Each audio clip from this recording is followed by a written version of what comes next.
Aux funérailles, mon grand-père m'a laissé le livret. Ma mère l'a jeté à la poubelle, c'est vieux, ça aurait dû rester enterré. J'ai quitté la pièce et je suis quand même allé à la banque.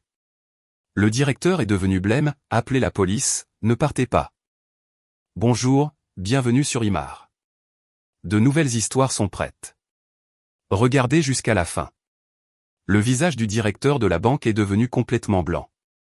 Ses mains tremblaient alors qu'il attrapait le téléphone. Verrouillez les portes d'entrée, dit-il à son assistante. Et appelez la police maintenant. Il m'a regardé comme si je venais de lui tendre une grenade dégoupillée au lieu du vieux livret de mon grand-père décédé. Le même livret que ma mère avait jeté à la poubelle la veille, le qualifiant de camelote sans valeur qui aurait dû rester enterré avec lui. Elle était si sûre que cela ne signifiait rien. Il s'avère que certains secrets refusent de rester dans la tombe, et certains d'entre eux ont des dents. Mais je m'emballe. Laissez-moi commencer par le début. Je m'appelle Danica Gross. J'ai 31 ans et, jusqu'à ce matin-là, je pensais que la partie la plus excitante de ma semaine serait de me disputer avec mon propriétaire au sujet du radiateur cassé dans mon appartement. Je travaille comme assistante juridique dans un petit cabinet d'avocats à Columbus, en Ohio. Ce n'est pas glamour. Le salaire est modeste. Ma voiture a 12 ans et fait un bruit de baleine mourante chaque fois que je tourne à gauche. Mais je suis doué dans mon travail parce que je remarque les choses. Je pose des questions. Je ne lâche rien jusqu'à ce que je trouve des réponses. Ma famille a toujours considéré cela comme un défaut de caractère. Les funérailles ont eu lieu un mardi. Mon grand-père, Eugène Gross, était décédé à l'âge de 89 ans. Il vivait dans une modeste ferme à environ 2 heures de la ville, le genre d'endroit avec une véranda et des champs qui s'étendaient jusqu'à l'horizon. Tout le monde supposait qu'il n'avait rien, juste un vieil homme dans une vieille maison, vivant ses dernières années dans une simplicité tranquille. C'est certainement ce que ma mère voulait que tout le monde croie. La cérémonie était courte, efficace et froide, exactement dans le style de Myriam. Ma mère a toujours cru que les émotions sont une forme de faiblesse, et les funérailles ne font pas exception. Elle a tout organisé comme un événement d'entreprise. 30 minutes pour la cérémonie, 45 minutes pour la réception, puis tout le monde rentre chez soi. Pas de flânerie, pas de larmes inutiles. Le traiteur venait d'un endroit qui croyait clairement que la mayonnaise était un groupe alimentaire. Ma grand-mère serait sortie de sa tombe juste pour se plaindre de la salade de pommes de terre. Elle avait des standards. Myriam n'en a pas. Mon frère Wyatt est arrivé avec 40 minutes de retard dans un costume qui coûtait plus cher que ma voiture. Il a dit que le stationnement était difficile. La ferme a un parking en gravier de la taille d'un terrain de football. Mais bien sûr, Wyatt, le stationnement. Il avait à peine l'air triste. D'un autre côté, Wyatt n'a jamais été particulièrement doué pour les émotions qui ne lui profitent pas directement. Il a serré notre mère dans ses bras, a serré quelques mains et a passé la majeure partie de la réception à consulter son téléphone, probablement pour surveiller ses investissements. Wyatt adore parler de ses investissements. Je me tenais dans un coin, regardant ma famille jouer le deuil comme une pièce de théâtre, et je pensais à mon grand-père. Eugène Gross a été comptable pendant 40 ans. Les chiffres étaient son langage. Il pouvait regarder une feuille de calcul et y voir des histoires que les autres ne voyaient pas. Il était aussi un joueur d'échecs, et un bon. Il m'a appris à jouer quand j'avais 7 ans, assis sur cette véranda avec un échiquier entre nous et de la limonade, transpirant sous la chaleur de l'été. Il disait que les échecs ne consistaient pas à capturer des pièces. Il s'agissait des positions que l'on créait, des pièges que l'on tendait, de la patience d'attendre que son adversaire fasse une erreur. Sa phrase préférée était celle-ci, « La vérité est patiente.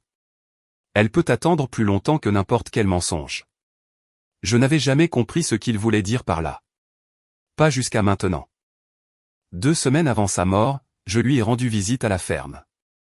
Il était faible. Son corps le lâchait, mais ses yeux étaient vifs, concentrés, vivants. Il a attrapé ma main avec une force surprenante et m'a tiré près de lui. Sa voix était à peine un murmure, mais chaque mot était délibéré. Le livret, dit-il, dans mon bureau. Le livre d'échecs. Seulement toi, Danica, promets-le-moi. J'ai promis. Je ne comprenais pas, mais j'ai promis. Après la cérémonie funéraire, la famille s'est réunie à la ferme. Myriam parcourait déjà les pièces, parlant de vendre la propriété, discutant des acheteurs potentiels, calculant la superficie comme si le corps n'était même pas encore froid. Wyatt hochait la tête, offrant occasionnellement des suggestions. Ils en avaient clairement discuté auparavant, probablement pendant que grand-père était encore en vie. Je me suis éclipsé dans son bureau. C'était une petite pièce bordée d'étagères, sentant le vieux papier et le tabac à pipe. Grand-père n'avait pas fumé depuis 20 ans, mais l'odeur n'était jamais partie. J'ai trouvé le livre d'échecs immédiatement. Stratégique en gamme, à Master S Guide. C'était son préféré. Nous avions discuté des positions dans ce livre des centaines de fois. Je l'ai retiré de l'étagère et il m'a semblé anormal, trop lourd. Je l'ai ouvert et mon cœur s'est arrêté. Les pages avaient été évidées. À l'intérieur se trouvait un vieux livret en cuir usé sur les bords, le genre de choses que l'on pourrait trouver dans un magasin d'antiquités. Il avait l'air ancien, comme quelque chose d'une autre époque. Je l'ai apporté dans le salon, curieuse, voulant partager cette découverte avec ma famille. C'était mon erreur. Myriam l'a vu avant même que je puisse parler. Sa réaction a été immédiate. Trop rapide, trop vive. Elle a traversé la pièce en 3 pas, me l'a arraché des mains et l'a à peine regardé avant de le jeter directement dans la poubelle de la cuisine. C'est une ordure, dit-elle. De vieux contes qui n'existent même plus. Ça aurait dû rester enterré avec lui. Ne fouille pas dans ses affaires, Danica. Ce n'est pas approprié. Wyatt a ri depuis le canapé. Toujours la sentimentale, n'est-ce pas, Danny? Ils ont échangé un regard. Bref, presque invisible. Mais je l'ai vu. J'ai passé 8 ans à travailler dans un cabinet d'avocats. J'ai déjà vu ce regard. C'est le regard que les gens s'échangent lorsqu'ils partagent un secret. Quand ils ont peur que quelqu'un s'approche trop près de quelque chose qu'ils veulent garder caché. Cette nuit-là, je n'ai pas pu dormir. Je n'arrêtais pas de penser à la réaction de ma mère. Si le livret n'avait aucune valeur, pourquoi était-elle en colère? Pourquoi pas simplement dédaigneuse? Pourquoi avait-elle eu besoin de le jeter si vite, si résolument? Et je n'arrêtais pas de penser à mon grand-père, à ses yeux vifs, à ses mots délibérés. Il avait été comptable pendant 40 ans. Il ne faisait pas d'erreur avec les chiffres ou les documents. S'il avait caché ce livret dans un livre d'échecs et ne l'avait dit qu'à moi, il y avait une raison. Les gens ne réagissent avec colère que lorsqu'ils ont quelque chose à cacher. À 5 heures du matin, j'ai pris une décision. J'allais retourner à cette ferme. Ce livret était toujours dans la poubelle, et j'allais découvrir pourquoi ma mère le voulait si désespérément enterré.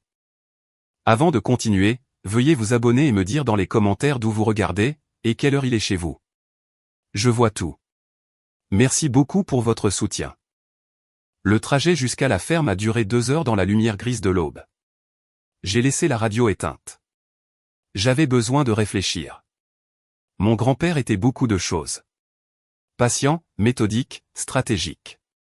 Il a passé 40 ans comme comptable, à suivre des chiffres, à trouver des anomalies, à tout documenter. Il jouait aux échecs comme un homme qui pouvait voir 15 coups à l'avance. Il ne faisait pas les choses au hasard. Il ne cachait pas de livrets dans des livres évidés et ne chuchotait pas d'instructions énigmatiques sans raison. Et ma mère ne jetait pas les choses à la poubelle avec autant d'agressivité à moins d'avoir peur. Je suis arrivé à la ferme au moment où la première lumière se levait sur les champs. Le ciel se peignait de nuances de violet et d'or. Aucune autre voiture. Personne d'autre aux alentours. Parfait. Je suis entré avec la clé de secours que grand-père gardait sous la 3e marche du porche. La maison était silencieuse, immobile, comme si elle retenait son souffle. Je suis allé directement à la cuisine. La poubelle était exactement là où je l'avais laissée. J'ai sorti le sac, l'ai posé par terre et j'ai commencé à fouiller. Me voilà, une femme adulte avec un diplôme universitaire, les coudes plongés dans les ordures à 5h30 du matin, comme une sorte de raton laveur en tenue de bureau. Mon grand-père aurait été fier. Mon thérapeute aurait eu des questions. Le livret était près du fond, sous le marc de café et les serviettes en papier de la réception funéraire. Je l'ai sorti, l'ai essuyé avec ma manche et l'ai examiné correctement pour la première fois. La couverture en cuir était vieille et usée, faite pour ressembler à quelque chose datant de plusieurs décennies. Mais quand je l'ai ouvert, quelque chose était différent. Le numéro de compte à l'intérieur ne correspondait pas à l'apparence démodée. Le format était incorrect. Trop de chiffres, trop moderne. Et puis j'ai trouvé la note. Nichée dans la reliure du livret, pliée en un minuscule carré, se trouvait un morceau de papier avec l'écriture soignée de mon grand-père. Numéro de compte 77 412 289. Ils ne sont pas au courant de celui-ci. Demande l'historique complet. Ne fais confiance à personne dans la famille. Seulement toi, Danica. Je l'ai lu 3 fois. Ils ne sont pas au courant. C'est-à-dire Myriam. C'est-à-dire Wyatt. Mon grand-père avait caché quelque chose à sa propre famille. Il ne m'avait fait confiance qu'à moi pour le trouver. J'ai pris des photos de tout. Le livret, la note, le numéro de compte. Je les ai immédiatement téléversés sur un service de stockage en nuage. Travailler dans un cabinet d'avocats vous enseigne certaines habitudes. Les documents peuvent être détruits.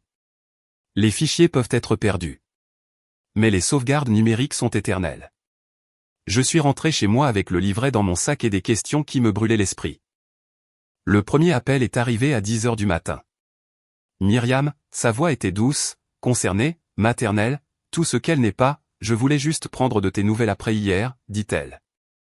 Une journée si difficile pour nous tous. J'ai attendu. Il y avait plus à venir. Tu n'as rien pris de la ferme, n'est-ce pas? Tout appartient à la succession maintenant. Nous devons tout cataloguer correctement avant la vente. J'ai menti avec aisance. Juste un des livres d'échecs de grand-père en souvenir. Il y a eu une pause. Je pouvais l'entendre calculer, décider s'il fallait insister. Puis sa voix s'est détendue. Bien. C'est bon. Mais ne fouille plus dans ses affaires, Danica. Certaines choses valent mieux être laissées tranquilles. Ton grand-père n'allait pas bien, il n'était plus lui-même ces dernières années. Son esprit s'égarait. Il ne savait pas toujours ce qui était réel et ce qui ne l'était pas, je n'ai rien dit. Mais à l'intérieur, je hurlais.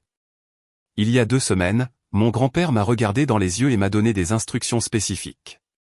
Le livret, le livre d'échecs, seulement moi. Ce n'était pas un vieil homme confus. C'était un homme avec un plan. C'était un homme qui savait exactement ce qu'il faisait. Le deuxième appel est arrivé à 7 heures ce soir-là. Wyatt, mon frère, qui ne m'avait pas contacté volontairement depuis 6 mois, voulait soudainement discuter. Mon frère appelant pour prendre de mes nouvelles était à peu près aussi naturel qu'un chat proposant de faire vos impôts. La dernière fois que Wyatt m'a contacté volontairement, c'était il y a 3 ans pour me demander si j'avais encore les clubs de golf de papa. Je les avais. Il les a pris. Je ne les ai jamais revus. On apprend à reconnaître certains schémas. Salut, Danny, dit-il, sa voix trop décontractée, trop amicale. Maman a mentionné que tu as posé des questions sur les affaires de grand-père. Je voulais juste m'assurer que tu allais bien. Je vais bien, ai-je dit. Je suis juste en train de digérer. Il a fredonné avec sympathie, puis, prudemment, tu sais, grand-père n'avait pas vraiment grand-chose, n'est-ce pas? La ferme, quelques meubles. Maman et moi en avons déjà parlé. Elle va s'occuper de la vente. Je m'occuperai des questions de propriété. Tu n'as pas besoin de t'inquiéter de tout ça. Et voilà. Ils avaient déjà tout divisé. Myriam reçoit l'argent. Wyatt reçoit la propriété. Danica ne reçoit rien. Il supposait que j'accepterais simplement. Il supposait que je ne poserais pas de questions. Ces derniers mots, laisse tomber, Danny. Tu sais comment est maman. Ça ne vaut pas la peine de se battre. Après avoir raccroché, je me suis assise dans mon appartement et j'ai pensé au timing. Myriam a appelé à 10 heures. Wyatt a appelé à 7 heures. 9 heures d'intervalle. Presque comme s'ils se coordonnaient. Presque comme s'ils vérifiaient ce que je savais, confirmaient leurs histoires, s'assuraient que leurs mensonges étaient alignés. Ils avaient peur de quelque chose. C'est exactement pourquoi je garde une trace de tout. Chaque conversation, chaque date, chaque détail. Travailler dans un cabinet d'avocats vous apprend que les souvenirs s'estompent, mais que les documents sont éternels. J'ai noté les 2 appels mot pour mot. Heure, durée, phrases exactes. J'ai regardé à nouveau le livret, la note de mon grand-père, le numéro de compte trop moderne pour la vieille couverture en cuir. Demain, je prenais une journée de congé. J'allais à cette banque. J'allais découvrir ce que mon grand-père avait caché. Et quoi que ma mère ait si désespérément voulu garder enterré, j'allais le traîner à la lumière. J'ai pris une journée de congé du travail, que mon patron m'a accordé avec un minimum de questions. L'un des avantages de ne jamais prendre de congé est que les gens ne discutent pas quand vous le faites enfin. Le trajet jusqu'à la banque a duré 2 heures. La First Regional Savings avait été absorbée par une plus grande institution des années auparavant. Mais la succursale principale existait toujours dans une petite ville appelée Millbrook. C'était le genre d'endroit avec un seul feu de circulation et un restaurant qui servait probablement le même café depuis 1972. Je suis entré dans la banque à 9h15, portant le livret, ma carte d'identité, le certificat de décès de mon grand-père et des documents prouvant que j'étais de la famille. Je ne m'attendais à rien. Peut-être quelques centaines de dollars sur un compte oublié. Peut-être juste des réponses. La jeune guichetière au comptoir a souri quand je me suis approché. Elle a pris le livret, l'a examiné avec une curiosité polie et a tapé le numéro de compte sur son ordinateur. Son sourire s'est effacé.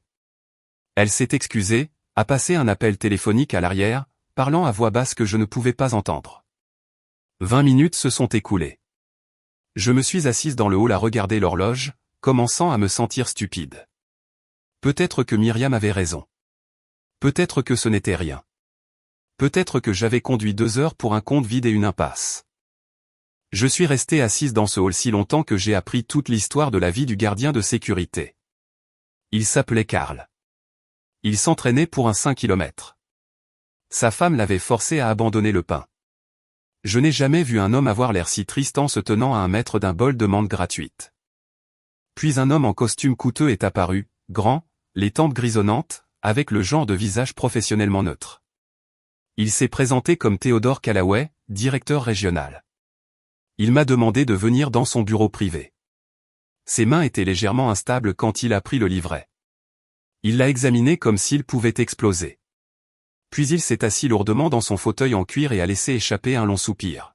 « Mademoiselle Gross, dit-il prudemment. Ce compte est signalé dans notre système. » J'ai senti mon estomac se nouer. Signalé ? Ce mot ne signifie jamais rien de bon. Mais il a continué, pas à cause de quelque chose que vous avez fait. À cause de son histoire, a-t-il expliqué. Le compte n'était pas de 1962, malgré ce que la vieille couverture du livret suggérait. Il avait été ouvert en 2010. Mon grand-père avait délibérément utilisé la couverture vintage pour le déguiser, pour le cacher. Le compte était un instrument d'épargne à intérêt composé. Il n'avait pas été touché depuis 14 ans. Le solde actuel était. Il a écrit un nombre sur un morceau de papier et l'a fait glisser sur le bureau. 2 147 832 $. Quand j'ai vu ce nombre, j'ai émis un son que je ne peux décrire que comme ce qui se passe quand on s'assoit accidentellement sur un chat. Mi-allaitement, mi-sifflement, mi-besoin désespéré de m'allonger. Le directeur de la banque m'a offert de l'eau. J'avais besoin de quelque chose de plus fort. 2 millions de $. Mon grand-père, que tout le monde croyait sans le sou, qui vivait dans une modeste ferme et portait les 3 mêmes pulls pendant 20 ans, avait 2 millions de $ cachés sur un compte dont personne ne connaissait l'existence. Mais Theodore Callaway ne célébrait pas avec moi. Son visage devenait de plus en plus inquiet, pas moins. Il y a autre chose, dit-il. En 2015, quelqu'un a tenté d'accéder à ce compte. Ils avaient des documents de procuration pour Eugène Gross. Ils avaient ce qui semblait être sa signature autorisant le transfert, mais notre système de vérification a signalé des incohérences dans les documents. Les signatures ne correspondaient pas tout à fait à nos dossiers. L'accès a été refusé et la tentative a été enregistrée dans notre système de sécurité. J'avais la bouche sèche. Qui, ai-je demandé, connaissant déjà la réponse. Callaway a regardé ses papiers. La personne qui a tenté l'accès était répertoriée comme Myriam Gross. Il a fait une pause. Est-ce une de vos parentes ? Ma mère. Ma mère a essayé de voler cet argent il y a 9 ans. Elle a échoué, mais elle a essayé. Callaway a passé d'autres appels. D'autres personnes sont arrivées. Une femme de leur division de sécurité, un homme du service juridique. Ils ont sorti des dossiers de leurs archives et d'autres banques où mon grand-père avait des comptes. Le tableau qui s'est dessiné était dévastateur. Mon grand-père avait de l'argent, beaucoup d'argent, un héritage de ses propres parents en 1995, soigneusement investi et fructifié au fil des ans. En 2009, lorsque mon père est mort et que Myriam est devenue la tutrice de grand-père, il avait accumulé plus d'1 million de $ sur divers comptes. Myriam les a trouvés. Et sur 5 ans, de 2010 à 2015, elle les a vidés, transfert par transfert, retrait par retrait, en utilisant des documents de procuration et des signatures qui semblaient authentiques mais ne l'étaient pas. Elle a volé environ 1,5 million de dollars à mon grand-père. Mais Eugène était comptable. Il l'a remarqué. Il ne pouvait pas l'arrêter légalement car elle avait convaincu les tribunaux qu'il était mentalement incompétent. Il ne pouvait pas aller à la police car personne ne croyait un vieil homme confus plutôt que sa belle-fille dévouée. Il était piégé. Alors, il a fait la seule chose qu'il pouvait faire. Il a caché ce qui restait. En 2010, quand il a réalisé ce qui se passait, il a secrètement ouvert ce compte, y a transféré 1 million de dollars, a utilisé la vieille couverture du livret pour le déguiser, et n'en a parlé à personne. Ce compte était sa bouée de sauvetage, sa police d'assurance, son dernier coup dans une partie d'échecs contre une femme qui lui avait volé tout le reste. Callaway m'a regardé avec quelque chose qui ressemblait à du respect. « Il y a une dernière chose que vous devriez savoir, dit-il. En 2019, votre grand-père a déposé une plainte officielle auprès de notre service de lutte contre la fraude. Il a affirmé que sa belle-fille le volait. Il a dit que personne ne le croirait parce qu'il avait été déclaré mentalement incompétent. Il a fait une pause. Nous ne pouvions pas procéder sans la documentation originale du compte, sans la preuve qu'il avait des actifs auxquels elle n'était pas censée accéder. Sans ceci. Il a brandi le livret. Votre grand-père essayait de prouver qu'il était en train de se faire voler. Et vous venez de nous apporter la preuve qu'il ne pouvait pas fournir de son vivant. Je me suis assise dans ce fauteuil en cuir, tenant le secret de mon grand-père décédé. Et j'ai enfin compris. Eugène n'avait pas abandonné. Il ne s'était pas rendu à la confusion ou au désespoir. Il avait passé 9 ans à monter un dossier, à préparer des preuves, à attendre le bon moment. Et il avait laissé la clé à la seule personne en qui il avait confiance pour finir ce qu'il avait commencé. Moi. Callaway a attrapé son téléphone. Mademoiselle Gross, dit-il, je dois contacter notre division de sécurité, et je pense que nous devrons impliquer les forces de l'ordre. Ce compte est la preuve de crimes financiers graves. J'ai hoché la tête lentement. J'étais venu ici en attendant rien. Peut-être quelques centaines de dollars, peut-être une conclusion. Au lieu de cela, j'ai trouvé 2 millions de dollars et la preuve que ma mère était une voleuse. Et quelque part, j'étais absolument certaine que mon grand-père souriait. Si vous êtes toujours avec moi dans ce voyage, je veux juste vous dire merci du fond du cœur. Veuillez cliquer sur le bouton d'abonnement si ce n'est pas déjà fait. Votre soutien signifie tout pour moi, et je vous promets que la meilleure partie de cette histoire est encore à venir. La police est arrivée à la banque moins de 2 heures après l'appel de Theodore Callaway. 2 inspecteurs de la division des crimes financiers, tous deux munis de carnets de notes et du genre d'expression qui suggérait qu'ils avaient déjà vu ça. L'exploitation financière des personnes âgées, comme ils l'appelaient. L'un des crimes à la croissance la plus rapide en Amérique, et les auteurs sont presque toujours des membres de la famille. L'inspectrice principale était une femme nommée Tabitha Jefferson. Milieu de la quarantaine, des yeux vifs, une attitude pragmatique. Elle travaillait sur les crimes financiers depuis 15 ans. Et elle m'a dit quelque chose qui m'a marqué. Ces affaires me brisent le cœur à chaque fois, dit-elle. Parce que les victimes sont piégées. Elles dépendent des personnes qui les volent. Elles aiment les personnes qui leur font du mal, et quand elles essaient de parler, personne ne les croit. Elle a regardé le livret dans mes mains. Votre grand-père s'est battu de la seule manière qu'il pouvait, avec des documents, des preuves, de la patience. L'enquête a progressé rapidement après cela. Callaway a fourni les dossiers de la banque. La tentative d'accès de 2015 était documentée en détail. Les signatures contrefaites, la procuration frauduleuse, les alertes de sécurité qui avaient arrêté le transfert. Tout était là, conservé dans les archives numériques de la banque comme une mouche piégée dans l'ambre. Mais ce n'était que le début. 3 jours après ma visite à la banque, j'ai reçu un appel téléphonique qui a tout changé. La voix à l'autre bout du fil était vieille mais stable. Il s'est présenté comme Lawrence Whitmore, avocat, 75 ans, et ami d'Eugène Gross depuis plus de 40 ans. Votre grand-père m'a donné des instructions spécifiques, dit-il. S'il mourait, je devais vous contacter. Vous seul. Personne d'autre dans la famille. Il a été très clair à ce sujet. Je me suis rendu à son bureau cet après-midi-là. C'était un petit cabinet dans un quartier calme de la ville, le genre d'endroit où les avocats avaient encore des étagères en bois et des diplômes encadrés datant de plusieurs décennies. Whitmore m'a accueilli à la porte. Il était grand, légèrement voûté par l'âge, mais sa poignée de main était ferme et ses yeux étaient bienveillants. Eugène et moi avons joué aux échecs ensemble pendant 40 ans. Il m'a dit qu'il était l'homme le plus méthodique que j'ai jamais connu. Quand il est venu me voir en 2020 et m'a raconté ce qui se passait, je l'ai cru immédiatement parce qu'Eugène ne lançait pas d'accusations à la légère, et il n'est pas venu les mains vides. Il m'a conduit à son bureau et a placé un épais dossier sur le bureau entre nous. Votre grand-père a passé 4 ans à monter ce dossier, dit-il. Il savait que personne ne le croirait de son vivant, alors il s'est préparé pour l'après. J'ai ouvert le dossier avec des mains tremblantes. À l'intérieur, il y avait tout. Des copies des documents de procuration contrefaits, côte à côte avec des exemples de la vraie signature de mon grand-père. Les différences étaient subtiles mais claires. Une fois qu'on savait quoi chercher, les boucles étaient trop parfaites. La pression était trop uniforme. Ma mère avait décalqué sa signature, probablement à partir de documents auxquels elle avait accès, et elle l'avait fait assez bien pour tromper la plupart des gens, mais pas assez bien pour tromper le système de vérification d'une banque, et pas assez bien pour tromper un comptable qui avait passé 40 ans à repérer des anomalies. Il y avait des relevés bancaires, des registres de transactions, un journal détaillé écrit de la main de mon grand-père documentant chaque retrait suspect, chaque transfert qu'il n'avait pas autorisé, chaque mensonge que ma mère avait raconté pour couvrir ses traces.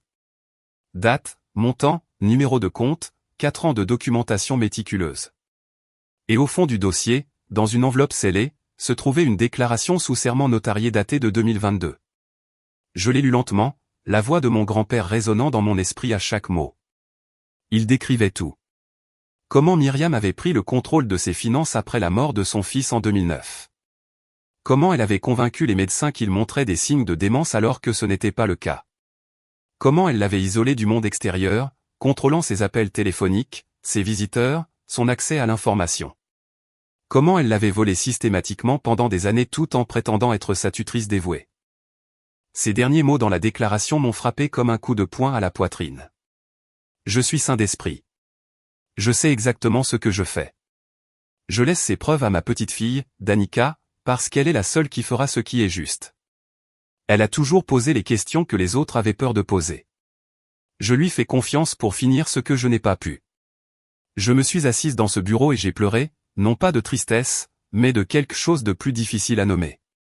De la fierté peut-être, et du chagrin pour toutes les années qu'il avait passées seul, connaissant la vérité, incapable de faire croire à quiconque. L'inspectrice Jefferson m'a appelé le lendemain avec d'autres nouvelles. Et cette fois, ce n'était pas à propos de ma mère.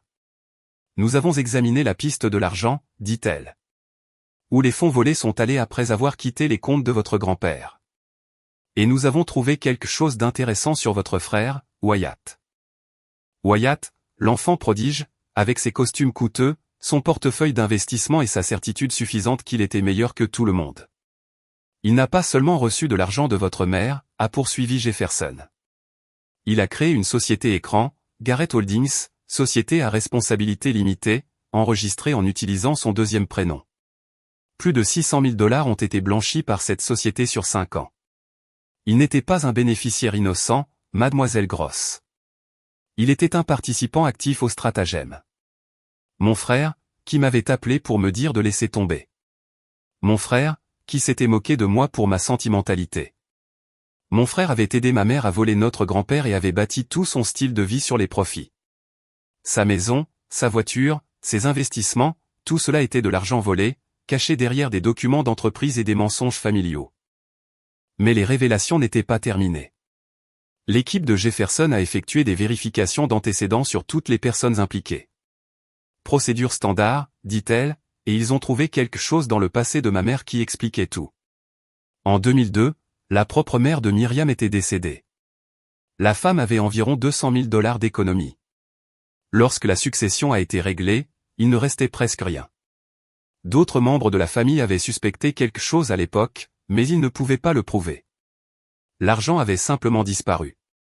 Ma mère avait déjà fait ça, à sa propre mère, 20 ans avant de le faire à Eugène. Et mon grand-père le savait. C'est pourquoi il ne lui avait jamais fait confiance. C'est pourquoi il avait été si prudent, si méthodique, si préparé. Il avait vu son schéma.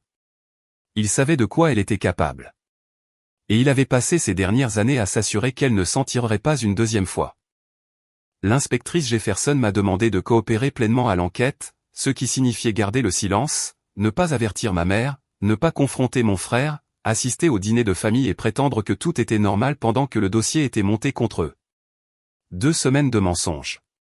2 semaines à m'asseoir en face de personnes qui avaient volé mon grand-père, souri à ses funérailles et divisé sa succession comme des vautours se disputant une carcasse.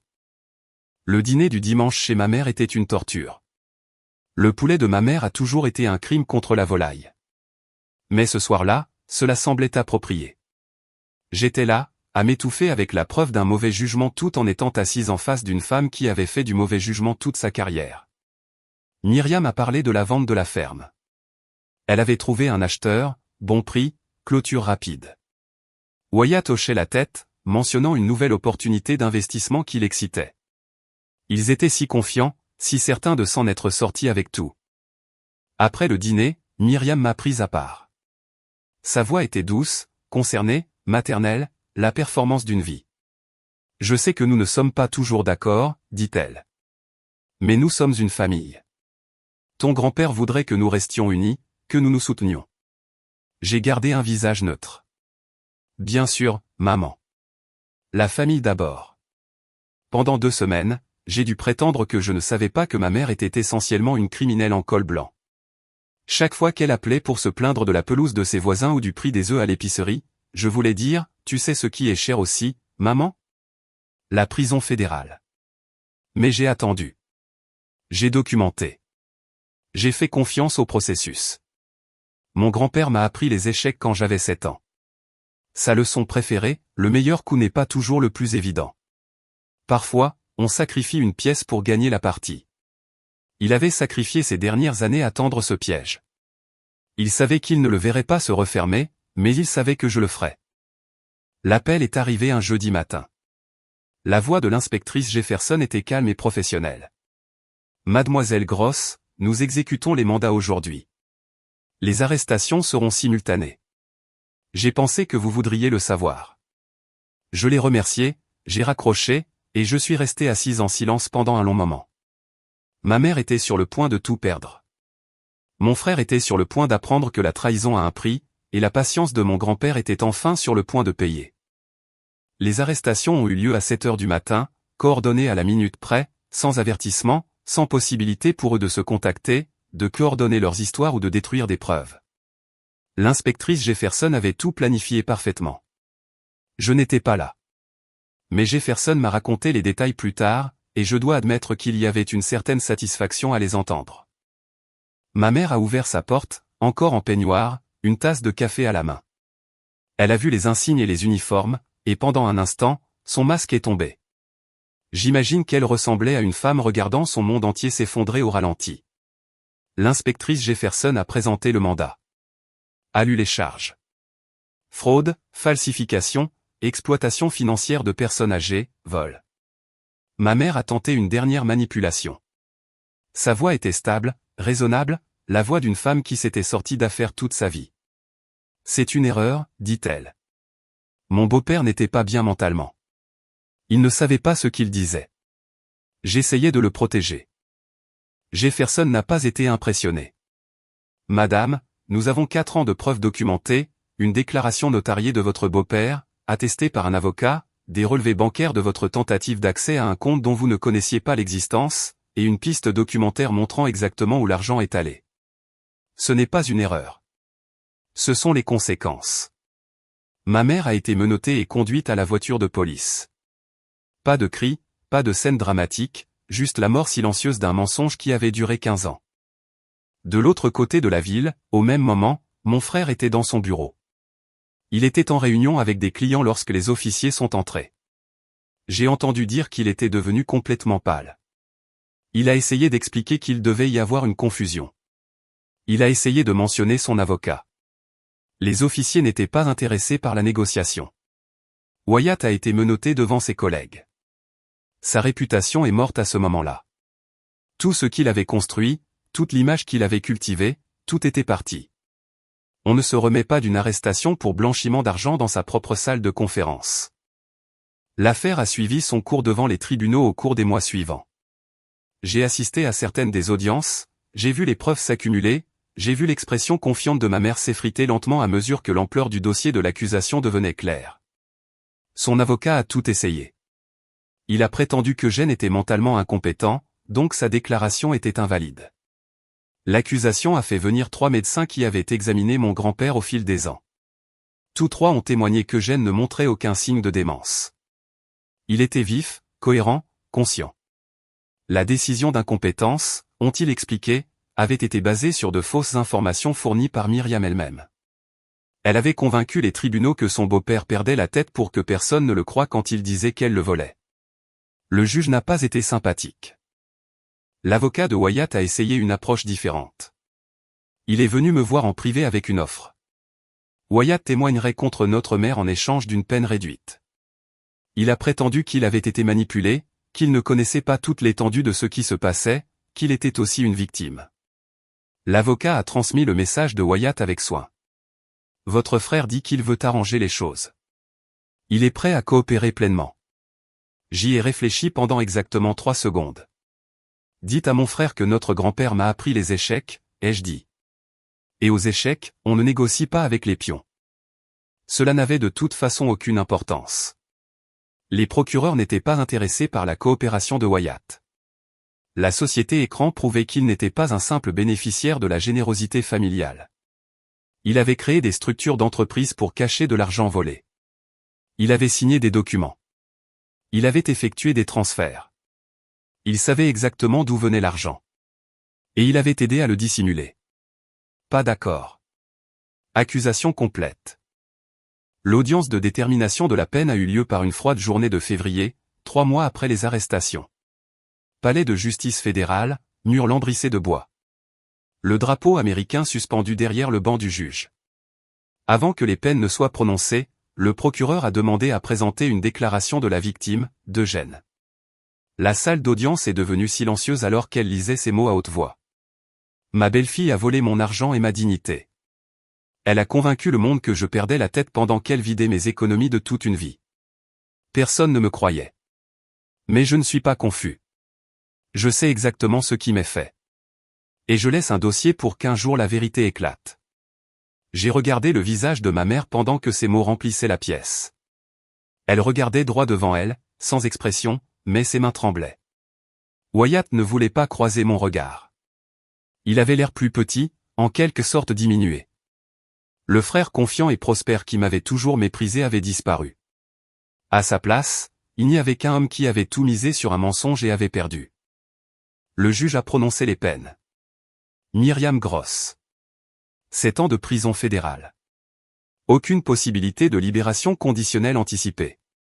Restitution intégrale ordonnée. Tout ce qu'elle possédait serait liquidé et restitué à la succession. Wyatt Gross. 3 ans de prison fédérale.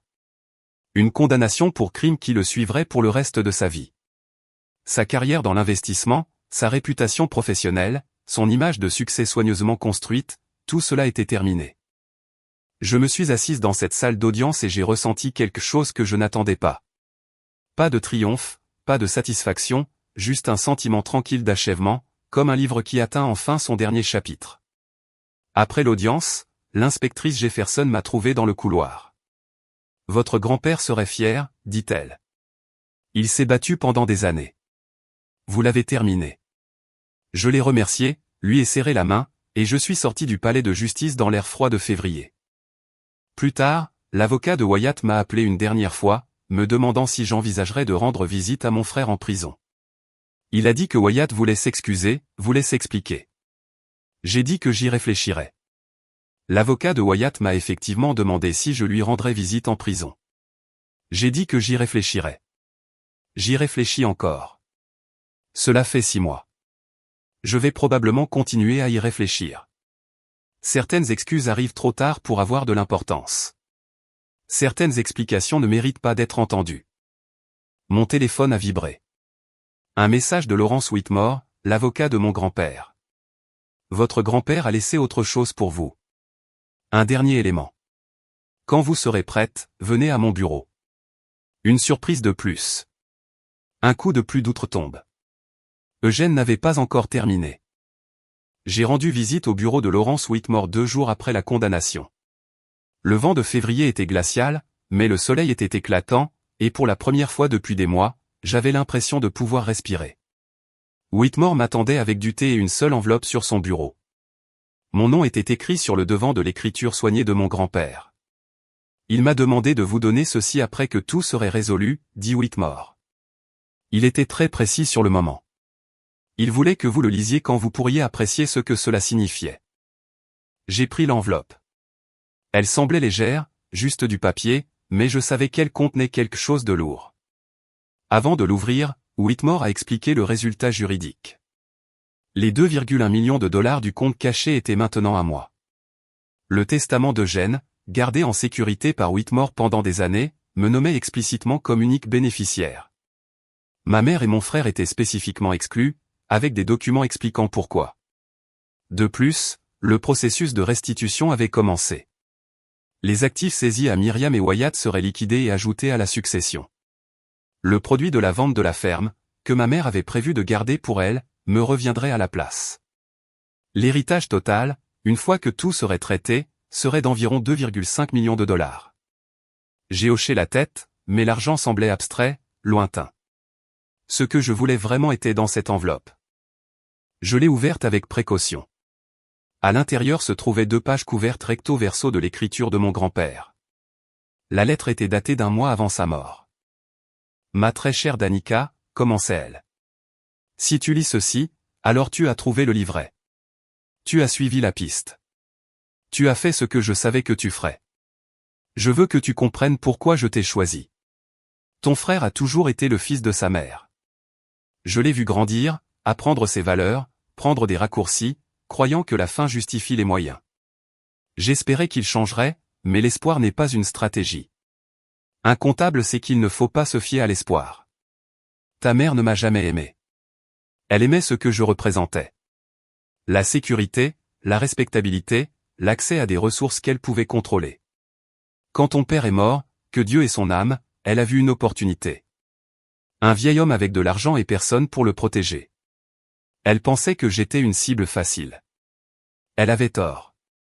Je savais ce qu'elle faisait presque depuis le début. Je suis comptable, Danica. J'ai passé 40 ans à suivre des chiffres, à trouver des anomalies, à identifier des fraudes. Pensait-elle vraiment que je ne remarquerais pas que mon propre argent disparaissait? Mais j'étais piégé. Elle avait l'autorité légale. Elle avait convaincu tout le monde que je perdais la tête. Chaque fois que j'essayais de me battre, elle resserrait son emprise. Chaque fois que j'essayais de parler, elle me faisait taire. Alors, j'ai fait ce que je fais de mieux. J'ai documenté. Je me suis préparé. J'ai attendu. La vérité est patiente, Danica. Elle peut attendre plus longtemps que n'importe quel mensonge. J'ai caché ce que j'ai pu. J'ai rassemblé les preuves. J'ai laissé des instructions à Laurence et je t'ai fait confiance pour finir ce que j'avais commencé. Tu as toujours été différente des autres. Tu me rendais visite parce que tu le voulais, pas parce que tu attendais quelque chose. Tu jouais aux échecs avec moi pour le jeu, pas pour l'héritage. Tu posais des questions qui mettaient ta mère mal à l'aise. Tu n'as jamais accepté les réponses faciles. C'est pourquoi je t'ai choisi, parce que je savais que lorsque tu trouverais le livret, tu ne t'arrêterais pas avant de trouver la vérité. Et je savais que lorsque tu trouverais la vérité, tu ferais ce qui est juste. Je suis désolé pour le fardeau que je te laisse. Je suis désolé que tu doives être celle qui expose ta propre famille. Je sais que ce ne sera pas facile. Je sais qu'il y aura de la douleur. Mais je sais aussi que tu es assez forte pour le supporter. Vis bien, Danica. Utilise l'argent pour quelque chose qui compte.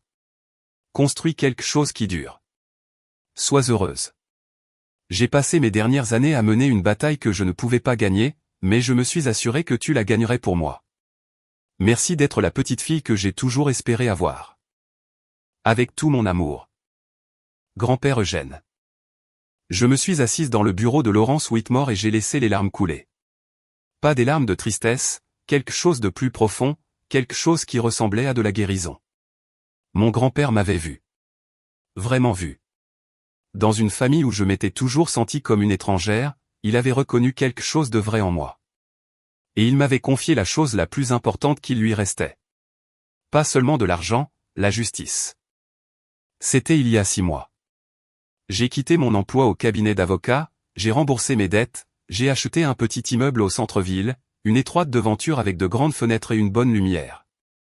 J'ai ouvert une librairie, le genre d'endroit avec des fauteuils confortables, l'odeur du café et des étagères pleines d'histoires qui attendent d'être découvertes. Je l'ai nommé « Grosse Page », ce que mon grand-père aurait trouvé hilarant. Il a toujours apprécié un bon jeu de mots. Dans le coin du fond, il y a une table d'échecs, 2 chaises, un échiquier avec les pièces installées et prêtes. Parfois, des clients s'assoient et jouent. Parfois, je les rejoins. Au-dessus de la table est accrochée une photographie encadrée de mon grand-père. Et à côté, dans un simple cadre en bois, sa phrase préférée, « La vérité est patiente. Elle peut attendre plus longtemps que n'importe quel mensonge. » Ma mère écrit parfois des lettres de prison, de longues lettres décousues pleines de reproches, d'excuses et de demandes de pardon. Elle dit que j'ai trahi la famille. Elle dit que j'ai tout gâché. Elle dit que je lui dois quelque chose. Je ne réponds pas. Certaines portes, une fois fermées, le reste. La femme de Wyatt a divorcé.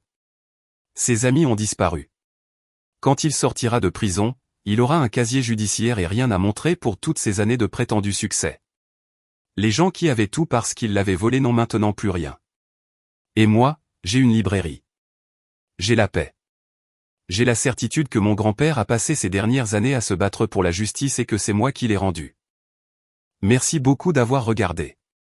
D'autres de mes histoires les plus captivantes sont déjà sur votre écran.